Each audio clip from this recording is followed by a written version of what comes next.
Hello my beautiful souls! Welcome sa ating tarot reading sessions. Keep in mind, general reading po ito. Maaaring mag-resonate, maaaring hindi.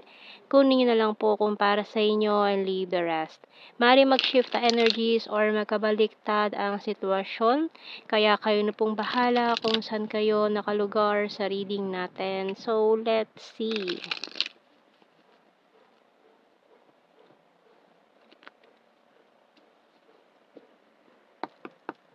We have here the Magician. Ooh. And the Seven of Wands. Nine of Cups. The Hermit. Six of Cups. The Nine of Wands. The Moon. And Wheel of Fortune.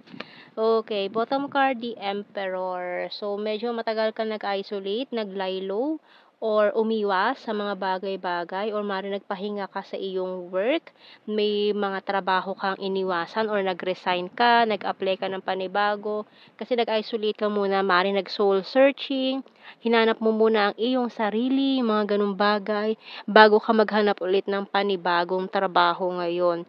Which is parang,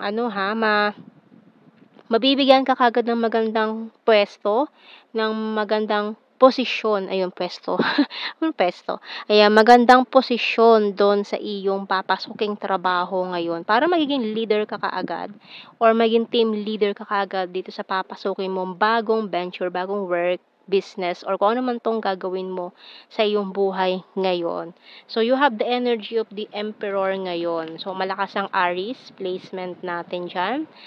And maaari may mga ma-receive ka na mga magagandang opportunities ngayon pagbalik mo after sa iyong pag-unwind. Maaari nag-travel ka muna para mag-relax kasi masyado kang na-burn out sa previous work environment na meron ka. Or kung pinaplano mo pa lang, gawin mo na. Okay, mag-unwind ka muna, mag-soul searching para makahinga-hinga ka naman kasi masyado kang na-burn out sa iyong previous job. So, tingnan natin. We have here the sunglasses. Wow.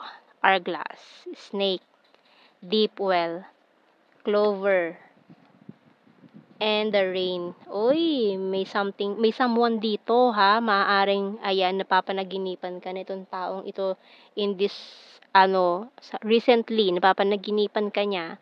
And itong taong ito ay maaaring hinahanap ka kaso parang hindi ka niya makita kasi naka-sunglasses. Ayan, maaaring sinusundan-sundan ka nitong taong ito or hina-hide niya yung identity niya para hindi mo siya makilala. Gano'n, maaaring mga gumagamit siya ng other social media accounts or mga poster accounts para i-stalk ka, i-add ka sa social media, mga ganyan para ma-monitor ka niya. And this person is missing you. Ayan. So, itong taong ito, namimiss ka niya. May nararamdaman pa rin siya yung feelings niya, hindi naman niya nawala. And itong taong to, nagre-reminisce or nagsisenti during rainy days. Ayan. So, nag-aalala siya sa inyo. Maaari kasing nag-aalala siya noong bumagyo. Ayan. Maaari nag-aalala siya sa'yo. Nung dumaan si Karina, ayan, maaaring iniisip niya, kamusta kaya siya? Binaha kaya sila? Sana hindi naman lampas tao yung ba? Yung mga ganun, nag-aalala siya sa'yo. Kahit simpleng nag-aalala siya. Ayan. So, hindi niya magawang kausapin ka, no? Tingnan natin. Kuha tayo ng mga messages natin dito.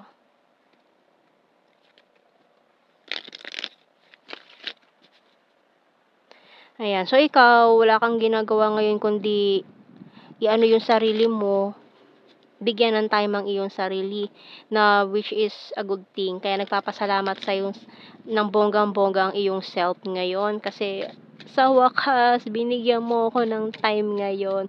Kasi dati lagi ka na lang trabaho, trabaho, trabaho or inuuna mo yung ibang tao over you. Pero ngayon, ayan, bigyan mo naman ng time yung sarili mo mag-relax, okay? So, tingnan natin. Oh, I want you back. Caught in the middle. Powerful and disciplined, waiting for you. Can't sleep, thinking of you all night long. I'll start to save money, you complete me, and you're the fairest of them all. You're my wish come true, bottom card. So, ito kasi yung taong ito, simulat sa pool, ikaw talaga yung gusto niya. Pero hindi ko alam kung ano nangyari dito, bakit hindi naging kayo. So, kung ano man yun, kayo na nakakaalam. Pero tingnan natin, maaaring hindi siya nag-confess sa'yo ng feelings niya. Hindi niya sinabi yung nararamdaman niya, kaya ganito ang sitwasyon niyo ngayon. You're parang no contact situation. So, tingnan natin. Pero simulat sa pool, ikaw talaga yung gusto niya. Ayan ang malinaw dito na mensahe niya. Pero hindi nag-work out or kung ano man na nangyari in the past. Hoy, we will be together again. We also have here, don't react when people mention you. Just being near you is intoxicating. I'm grateful for the spiritual lesson. I replay our conversations over and over. I'm not available. So, maaari kasing ayan caught in the middle. So, in a relationship pa itong taong ito with someone else.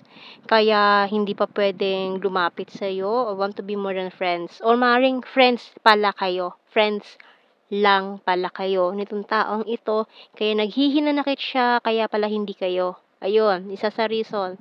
Kasi kaibigan lang pala. Parang hinanakit niya. Kaibigan lang pala. Ayan, di ba? So, we have here, it was my fault but I blamed you. Yung palang reason kung bakit. And, I feel you leaving me behind. So, maaaring iniisip niya na, hindi naman kami pwede kasi magkaibigan kami. Ganun. Tapos, maaaring in a relationship pa yung isa sa inyo. Kaya, isa pa yun sa mga hadlang, di ba? So, kuha tayo ng initials.